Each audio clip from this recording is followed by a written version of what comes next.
So let's talk about the mean girl behavior that is so clearly being displayed on this season of Beyond the Villa. I know this is distracting. I know I look a mess.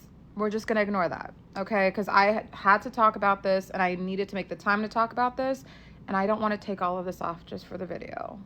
Hi, my name is Stella. I'm a trauma, attachment, and couples therapist. And I love watching reality TV. And I like to make videos about the contestants on the show. Let me preface by saying that anything I say in these videos cannot act or be a substitute for an official DSM diagnosis.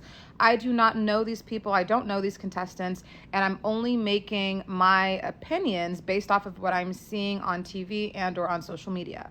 Since I do not know them off camera and I do not know them on a personal level, anything I say is not definitive. It is just my opinion. So let's get into it. One thing I realize is that I feel like reality TV, again, tends to capitalize off of people who are not mentally stable enough to be on these shows. It is clear to me that Hannah is not mentally stable enough to be on reality TV, to face the harsh judgment of the public, and to just interact with her fellow cast members in a way that is healthy, productive, and kind, to be honest. Similar to Huda, we are watching her crash out in real time. We see her completely dysregulated and projecting a lot of her own insecurities and her own emotions into her fellow castmates. It is also clear that she thought that she was going to be a fan favorite by defending her best friend and by being a girl's girl, since we tend to glorify women who do that on these shows. That being said, the approach that she did was not it, and this is not a hot take. My issue with Hannah, and honestly that group entirely, is they are so fixated on finding a villain and villainizing these men. Because in their eyes, there needs to be an extreme on the opposite end. There needs to be a villain in order for them to be the heroes. There's no room for nuance. There's no room for everyone just getting along and everyone being a fan favorite in their own way. Because very similar to any other reality TV show, if you notice, whenever there's a huge fan favorite, there's usually someone at the very bottom of the totem pole. The person that gets the most hate and the person that is demonized the most typically gives the person who's most popular way more social capital and praise by the public and popularity. So I think Hannah knew this, which is why she had a very inappropriate or disproportionate reaction to Pepe, honestly, in my opinion, and especially to Charlie. Their villain arc is what was going to catapult her to fame. But that did not work out whatsoever. If anything, it did the complete opposite. It allowed us to have more compassion and understanding for these men, because I know the whole running joke is, oh my gosh, you're making me defend a man. But again, gender does not immediately mean credibility, because you can be a woman and suffer from trauma and emotional instability and any sort of mental health issues.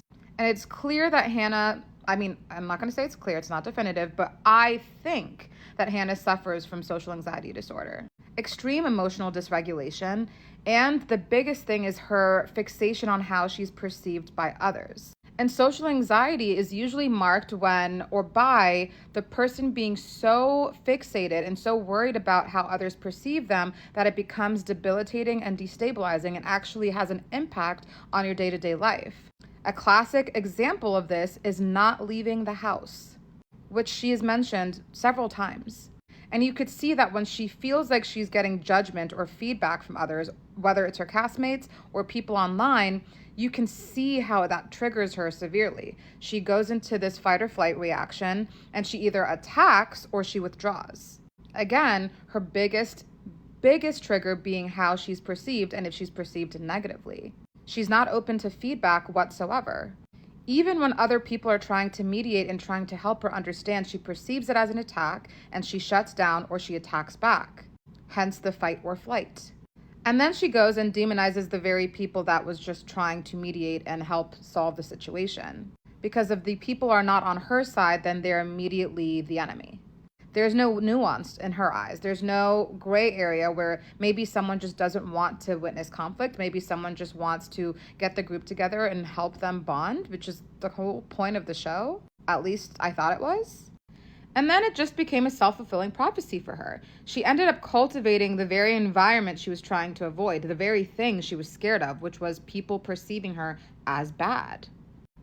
And I'm not a fan of how the rest of the girls, or at least most of the girls in the villa, moved. I will make a separate video on that, just like the mean girl behavior, the cattiness, isolating other people, how Bella was treated. I have my opinions on that, but that's for a different time.